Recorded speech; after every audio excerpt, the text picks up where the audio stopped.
Hello everyone, welcome back to online study zone. आज के इस वीडियो में हम आपके लिए एक ऐसा टॉपिक लेकर आए हैं जो कि आपके आने वाले सभी एग्ज़ाम्स के लिए इम्पॉर्टेंट होने वाला है और यहाँ से कई सारे क्वेश्चंस ऑलरेडी एग्ज़ाम्स में पूछे जा चुके हैं। पंचायती राज व्यवस्था के बारे में आपको पता ही है कि कितना इम्पॉर्टेंट ये चैप्टर हो जाता है, टॉपिक हो जाता है।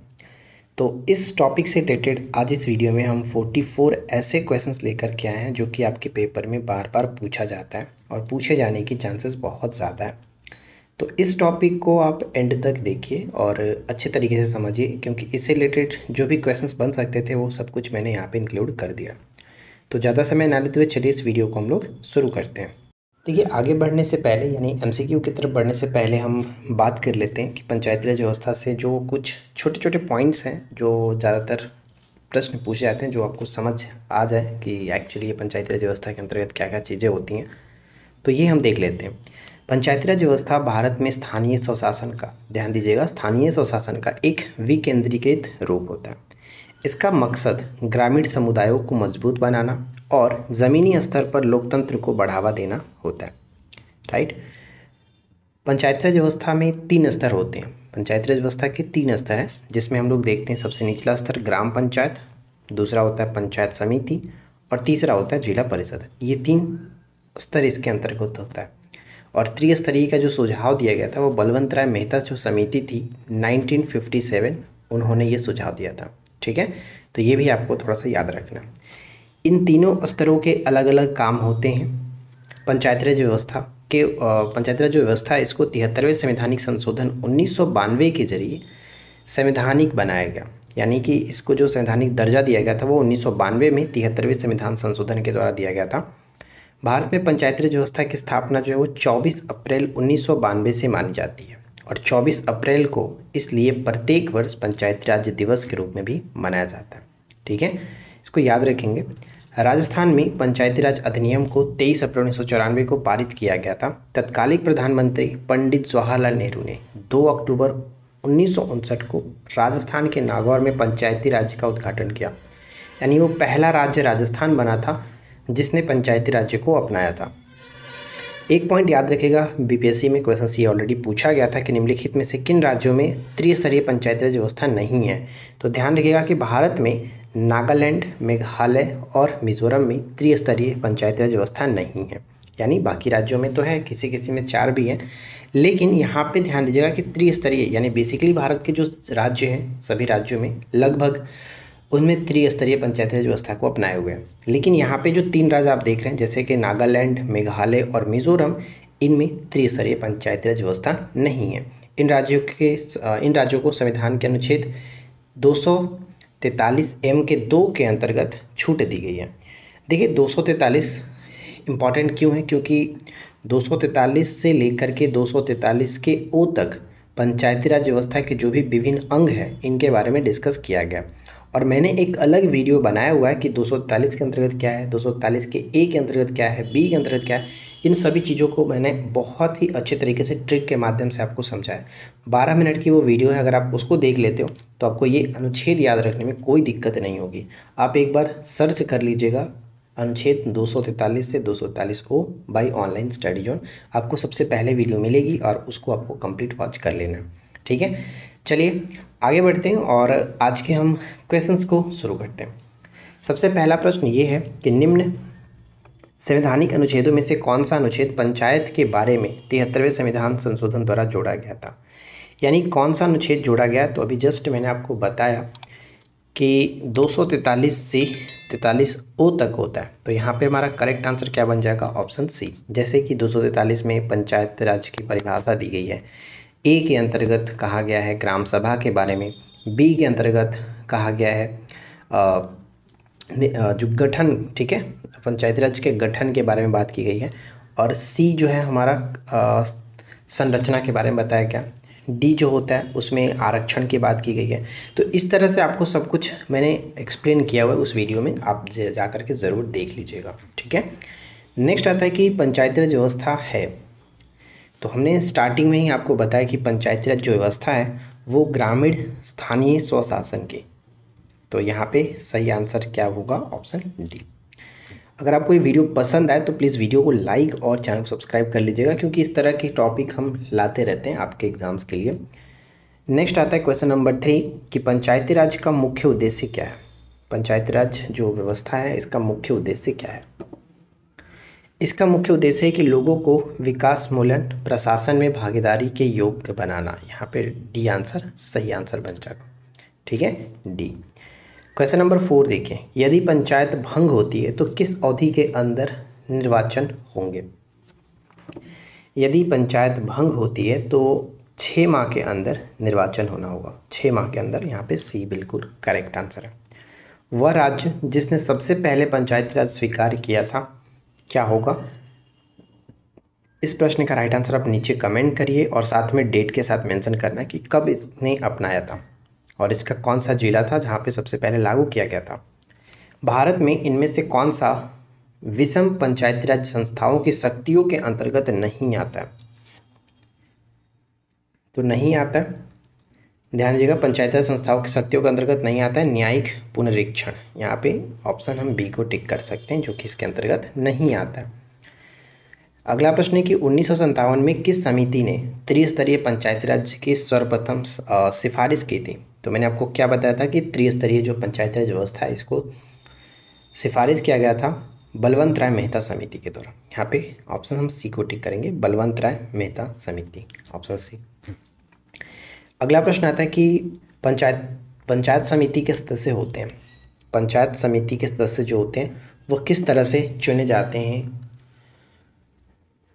तो ध्यान दीजिएगा कि ये जनता के द्वारा प्रत्यक्ष रूप से चुने जाते हैं। यहाँ पे ए को टिक करेंगे। ध्यान देना है, ये सभी क्वेश्चन इंपॉर्टेंट है आपके लिए, तो कोई भी क्वेश्चन यहाँ पे मिस नहीं करना है। नेक्स्ट वन देखिए, पंचायती राज को संवैधानिक स्थिति प्रदान करने की संस्तुति निम्न में से किस कमेटी के द्वारा दी गई थी। ध्यान देना है कि पंचायती राज को संवैधानिक स्थिति प्रदान करने के लिए, चूँकि 24 अप्रैल 1992 आपने देखा, तो ये जो समिति थी LM सिंघवी कमेटी, यहाँ पे करेक्ट होगा ऑप्शन ए। ये बहुत अच्छा प्रश्न है, इसको याद रखना है। राज्य वित्त आयोग का गठन भारतीय संविधान के अंतर्गत किया जाता है। राज्य वित्त आयोग, ध्यान देना। तो हमने क्या देखा था, अगर आप हमारे ट्रिक को फॉलो करेंगे तो उसमें आपको सब कुछ बताया गया है। जैसे कि आई जो होता है, हमने क्या देखा, आई से क्या होता है, इनकम। तो वित्त का बात ही इनकम के बारे में बात किया था, तो 243 के आई के अंतर्गत बात किया गया, तो यहाँ पे बी हो जाएगा सही आंसर। ठीक है, तो सब कुछ एक्सप्लेन मैंने किया हुआ है, तो आप जाकर के उस वीडियो को देख लीजिएगा, इसलिए मैं बार बार रिकमेंड कर रहा हूँ, क्योंकि यहाँ से प्रश्न पूछे जाते हैं अनुच्छेद से रिलेटेड। महिलाओं को पंचायतों में आरक्षण भारतीय संविधान में संशोधन करके दिया गया, वह कौन सा संशोधन था। तो 73वां संविधान संशोधन, यहाँ पे ऑप्शन बी होगा। ठीक है, बी के द्वारा आरक्षण दिया गया था। मनरेगा कार्यक्रम निम्न में से भारतीय संविधान के किस अनुच्छेद को लागू करने हेतु लाया गया था। तो हो जाएगा यहाँ पे 43, ऑप्शन ए 43। पंचायती राज संस्था के चुनाव लड़ने हेतु प्रत्याशी की निर्धारित न्यूनतम आयु कितनी होनी चाहिए। पंचायती राज संस्था के चुनाव अगर कोई व्यक्ति लड़ना चाहता है तो उसका न्यूनतम आयु सीमा कितनी होनी चाहिए। जैसे हम जानते हैं ना, लोकसभा के लिए 25, राज्यसभा के लिए 30, तो इस तरह से यहाँ पे होना चाहिए। पंचायती राज संस्था के लिए आपका 21 वर्ष होना कंप्लीट होना चाहिए। यहाँ पे बी करेक्ट है। नेक्स्ट आता है कि राइट टू रिकॉल क्या है। राइट टू रिकॉल क्या है, तो ध्यान देना है कि राइट टू रिकॉल जो है मतदाताओं का निर्वाचन प्रतिनिधियों को जनमत संग्रह द्वारा वापस बुलाने का अधिकार। यहाँ पे करेक्ट है ए। ठीक है, ए। मनरेगा कार्यक्रम निम्न में से भारतीय संविधान के किस अनुच्छेद को लागू करने हेतु लाया गया। तो ये क्वेश्चन हमने ऊपर में देख लिया, रिपीट हो गया। नेक्स्ट है कि पंचायती राज अधिनियम के अनुसार पंच, उप सरपंच और सरपंच अपना त्यागपत्र किसको सौंपते हैं। किसको सौंपते हैं, तो विकास अधिकारी जो होंगे उनको सौंपा जाता है। यहाँ पे सी करेक्ट होगा। ठीक है, सी। जिला परिषद का अध्यक्ष कौन होता है। जिला परिषद का अध्यक्ष कौन होता है, तो जिला प्रमुख होंगे। जिला परिषद के अध्यक्ष जिला प्रमुख, ऑप्शन ए। पंचायती राज संस्थाओं के चुनाव करवाने का दायित्व किसका है। पंचायती राज संस्थाओं का चुनाव कराने का दायित्व जो है वो किसका है? तो ये आता है राज्य निर्वाचन आयोग का। राज्य निर्वाचन आयोग का यहाँ पे सी हो जाएगा। ठीक है, राज्य निर्वाचन आयोग। नेक्स्ट है कि ग्राम पंचायत में सरकारी अधिकारी कौन होता है? ग्राम पंचायत में सरकारी अधिकारी कौन होता है? तो ग्राम सचिव जो है, ग्राम सचिव यानी ग्राम सेवक, एक करेक्ट आंसर है। पंचायती राज विषय संविधान की कौन सी सूची में शामिल किया जाता है? तो हम अभी ऊपर से देखते आ रहे हैं, जब भी बात करते हैं और राज्य के अंतर्गत बात करते हैं तो ये राज्य सूची का विषय है। तो पंचायती राज विषय जो है वो राज्य सूची का विषय, ऑप्शन बी। भारत के संविधान में अनुच्छेद 40 का संबंध है, मोस्ट इम्पॉर्टेंट क्वेश्चन। तो अनुच्छेद 40 जो है वो पंचायती राज्य के गठन के बारे में बात करता है। ऑप्शन यहाँ पे सी होगा, पंचायती राज। तो इसको थोड़ा सा याद रखेंगे। ग्राम सभा के सदस्य होते हैं, ग्राम सभा के जो सदस्य होते हैं वो कौन होंगे? तो मतदाता सूची में दर्ज ग्राम के सभी निवासी, मतदाता सूची में जो भी दर्ज है वो ग्राम के सभी निवासी ग्राम सभा के सदस्य होते हैं। ग्राम सभा की गणपूर्ति जो होती है वो कितनी है? ग्राम सभा की गणपूर्ति जो होगी वो कितनी है? कोरम की बात कर रहे हैं। तो कुल सदस्य का 10वां भाग। ठीक है, कुल सदस्य का 10वां भाग, जैसे हम लोकसभा राज्यसभा में जानते हैं उसी तरह से यहाँ भी होता है। देखिए थोड़ा सा पॉइंट यहाँ पे पढ़ सकते हैं कि ग्राम सभा की गणपूर्ति राज्य पेशा पंचायतों के प्रावधान का अधिनियम 1996, राज्य पंचायती राज जो अधिनियम है और राज्य पंचायती राज नियम के अनुसार होगी। उदाहरण के लिए राजस्थान में गणपूर्ति जो ग्राम सभा के कुल सदस्यों का 10% यानी 10वां भाग। तो ऑप्शन डी होगा। नेक्स्ट आता है कि भारतीय संविधान की 12वीं अनुसूची संबंधित है। ध्यान दीजिएगा, 12वीं अनुसूची, 12वीं अनुसूची का संबंध नगर पालिकाओं से हो जाता है। ठीक है, 12वीं सूची नगर पालिकाओं से है। बलवंत राय मेहता समिति थी, बलवंत राय मेहता समिति। तो यहाँ पे हम सामुदायिक विकास कार्यक्रम पर, सामुदायिक विकास कार्यक्रम कर, जिसको 1952 में स्थापना किया गया था, सामुदायिक विकास कार्यक्रम।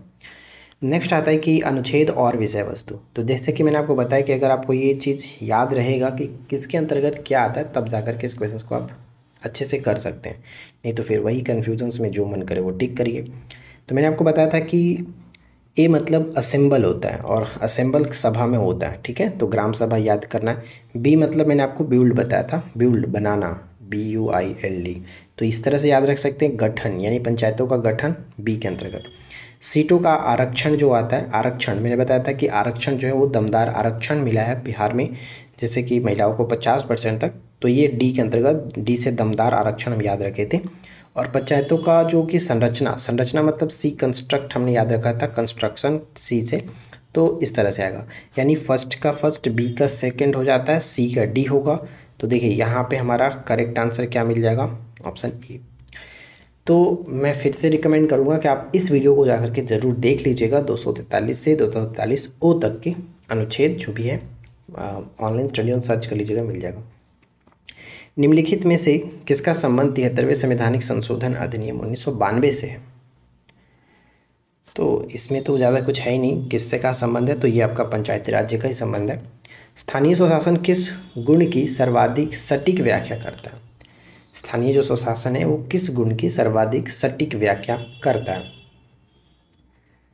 तो लोकतांत्रिक विकेंद्रीकरण का सटीक व्याख्या करता है। तो यहाँ पे बी हो जाएगा राइट आंसर। ठीक है, बी। नेक्स्ट वन देखिए कि भारतीय संविधान का अनुच्छेद 40 संबंधित है। तो ऑलरेडी हमने ऊपर में बात किया था कि अनुच्छेद 40 का संबंध पंचायती राज से है। तो यहाँ पे ग्राम पंचायतों के संगठन उसके अंदर बात किया गया। तो यहाँ पे ध्यान रखना है, ग्राम पंचायतों के जो संगठन की बात की जाती है वो अनुच्छेद 40 के अंतर्गत है। नेक्स्ट है कि राष्ट्रीय ग्रामीण विकास और पंचायती राज संस्थान का मुख्यालय निम्न में से कहाँ स्थित है? ये क्वेश्चन बहुत ज़्यादा पूछा जाता है, राष्ट्रीय ग्रामीण विकास संस्थान कहाँ स्थित है, ऐसे पूछा जाता है। तो इसको याद रखना कि हैदराबाद में, मोस्ट इंपॉर्टेंट है हैदराबाद में। 1989 में किस समिति ने स्थानीय स्वशासन के नियमों को संवैधानिक दर्जा प्रदान करने की सिफारिश की? तो हमने ऊपर में बात किया था कि कौन सी समिति जो थी वो संवैधानिक दर्जा प्रदान करने के लिए सिफारिश की थी। तो वो आपका हो जाता है ऑप्शन ए होगा। ठीक है, पीके थुंगन समिति जो है वो 1989 की बात कर रहे हैं। तो इसको याद रखिएगा, पीके थुंगन समिति। नेक्स्ट आता है कि निम्न में से कौन सा कथन असत्य है? कौन सा कथन असत्य है? देखिए, पंचायत का कार्यकाल इसकी पहली बैठक से 5 वर्ष होगा, ये तो सही है। पंचायत के विघटन के बाद 6 महीने की अवधि के समाप्त होने से पूर्व चुनाव कराना होगा, ये भी हमने ऊपर में देखा था। शीघ्र विघटन के बाद नवगठित पंचायत 5 वर्ष के कार्यकाल तक रहती है, ये चीज़ गलत है। क्योंकि अगर मान लीजिए कि कोई पंचायत अगर विघटन होता है तो नया चुनाव होने के बाद जितना शेष समय बचा हुआ है उतना ही के लिए वो उसका कार्यकाल रहता है, ना कि उसको वापस से 5 साल मिलेगा। तो ये चीज़ गलत यहाँ पे दिया गया, तो हम यहाँ पे टिक करेंगे कि ऑप्शन हमारा सी जो कि सही हो जाता है, गलत पॉइंट है। यदि पंचायत के विघटन के बाद शेष अवधि 6 महीने से कम है तो चुनाव कराना आवश्यक नहीं है, ठीक है, मतलब नया चुनाव होगा ही होगा वो, तो यहाँ पे सी बिल्कुल सही होगा। अगला प्रश्न है कि पंचायती राज संस्थाओं के लिए दलीय निर्वाचन की अनुशंसा की थी किसने? दलीय निर्वाचन की अनुशंसा किसने की थी? अशोक मेहता समिति। और अशोक मेहता समिति 1977 के साथ है और इन्होंने द्विस्तरीय, ध्यान दीजिएगा, द्विस्तरीय पंचायती राज व्यवस्था का सिफारिश किया था, जबकि बलवंत राय हमने स्टार्टिंग में देखा 1957 उन्होंने त्रिस्तरीय सुझाव दिया था। यदि पंचायत विघटित कर दी जाती है तो चुनाव करवाए जाएंगे, तो सही आंसर क्या है? 6 माह के अंदर कराए जाएंगे। निम्नांकित में से भारत के संविधान का कौन सा प्रावधान पंचायती राज से संबंधित नहीं है? तो इसमें कौन नहीं है? तो ग्रामीण अनुसूची तो आता ही है, 243 आता ही है, 46 आता ही है, लेकिन 41 का संबंध नहीं है, ठीक है, 41 कहीं नहीं है। नेक्स्ट आता है कि निम्नलिखित में से किस समिति ने लोकतांत्रिक विकेंद्रीकरण की नीति की सिफारिश की थे? तो ये भी आपको पता चली गया, डिस्कस कर चुके हैं, बलवंत राय मेहता समिति, ऑप्शन बी होगा। नेपाल में पंचायत लोकतंत्र की नई राजनीतिक प्रणाली की शुरुआत के लिए किसने अभियान चलाया था? नेपाल में पंचायत लोकतंत्र की नई राजनीतिक प्रणाली की शुरुआत के लिए किसने अभियान चलाया था? तो राजा महेंद्र थे, राजा महेंद्र, ऑप्शन ए होगा। पंचायती राज संस्थान किसके अंतर्गत अस्तित्व में आए थे? पंचायती राज जो संस्थाएं हैं वो किसके अंतर्गत अस्तित्व में आए थे? तो ये हो जाएगा आपका 73वां और 74वां संविधान संशोधन के अंतर्गत अस्तित्व में आया था, तो यहाँ पे हम डी को टिक कर सकते हैं। आई होप कि फ्रेंड्स आप लोगों ने वीडियो को अब तक लाइक ज़रूर कर लिया होगा, नहीं किए तो रिक्वेस्ट है कि कर लीजिए, चैनल को सब्सक्राइब कर लीजिए। स्थानीय सरकार की त्रिस्तरीय प्रणाली में शामिल नहीं है। देखिए, त्रिस्तरीय में शामिल नहीं होता है, स्टार्टिंग में हमने बात किया था कि इसके अंतर्गत ग्राम पंचायत आता है, पंचायत समिति आता है, जिला परिषद आता है, लेकिन ग्राम समिति नहीं आता है, तो ये इसके अंतर्गत नहीं है, तो यहाँ पे बी को टिक करेंगे। वित्त आयोग से प्राप्त पंचायती राज संस्थाओं के लिए सहायता अनुदान किसके द्वारा प्राप्त की जाती है? किसके द्वारा? तो ग्राम पंचायत के द्वारा, यानी ऑप्शन सी, ग्राम पंचायत। यहाँ पे आप पढ़ पाएंगे कि तीसरे राज्य वित्त आयोग द्वारा अनुशंसित ग्राम पंचायतों, पंचायत यूनियनों और जिला पंचायतों को क्रमशः इतना के अनुपात में विचलन अनुदान वितरित किए जाएंगे, 60, 32 और 8 के अनुपात में। प्रत्येक ग्राम पंचायत को 3 लाख रुपए का न्यूनतम अनुदान बराबरी के उपाय के रूप में प्रदान किया जाएगा, शेष राशि जनसंख्या के आधार पर वितरित की जाती है। तो ये उतना इंपॉर्टेंट नहीं है, लेकिन ये थोड़ा सा आपको याद रखना है कि क्या रेशियो होता है। अगला है कि भारत के संविधान में निम्नलिखित में से कौन सा संशोधन पंचायती राज व्यवस्था को एक संवैधानिक दर्जा देता है? संवैधानिक दर्जा क्या था? 73वां संविधान संशोधन 1992, तो यहाँ पे सी को टिक कर लेंगे। अगला है कि पंचायती समिति में मुख्य अधिकारी कौन होता है? पंचायत समिति में मुख्य अधिकारी कौन होता है? तो विकास अधिकारी मुख्य अधिकारी होते हैं, यहाँ पे बी होगा, मुख्य अधिकारी होते हैं। जिला परिषद को कौन भंग कर सकता है? जिला परिषद को कौन भंग कर सकते हैं? तो राज्य सरकार भंग कर सकते हैं, जिला परिषद को राज्य सरकार भंग कर सकते हैं। देखिए, इस वीडियो का आखिरी प्रश्न ये है कि 73वां संवैधानिक संशोधन निम्नलिखित में से किस कारक से संबंधित है? किस कारक से संबंधित है? तो यहाँ पे आपको पता है कि पंचायती राज संस्थाओं में महिलाओं को 33% आरक्षण प्राप्त होना इसी से संबंधित था, तो सही आंसर ऑप्शन ए हो जाएगा। तो यहाँ पे देखिए हमने 44 इंपॉर्टेंट क्वेश्चंस कवर किया, जिसमें से कुछ क्वेश्चन रिपीट थे, यानी कि 40 तो मोस्ट हमने डिस्कस कर ही लिया। आई होप कि फ्रेंड्स ये वीडियो आपके लिए हेल्पफुल रही होगी। अगर आपने अभी तक इस वीडियो को देखा है तो मैं गारंटी देता हूँ कि पंचायती राज व्यवस्था से क्वेश्चंस कोई भी छूटेगा नहीं आपसे, आप आसानी से करके आएंगे। वीडियो अगर आपको पसंद आया हो तो लाइक एंड शेयर करिएगा। चैनल पे पहली बार है सब्सक्राइब करके नोटिफिकेशन बेल आइकन को ऑल पे सेट कर लीजिए। अगर आपके माइंड में भी कोई टॉपिक है तो आप ज़रूर कमेंट कर सकते हैं, उस टॉपिक पे वीडियो लाएंगे। तो फिलहाल आज की इस वीडियो में इतना ही। मिलते हैं नेक्स्ट वीडियो में नए टॉपिक के साथ। Thanks for watching, keep learning, have a good day.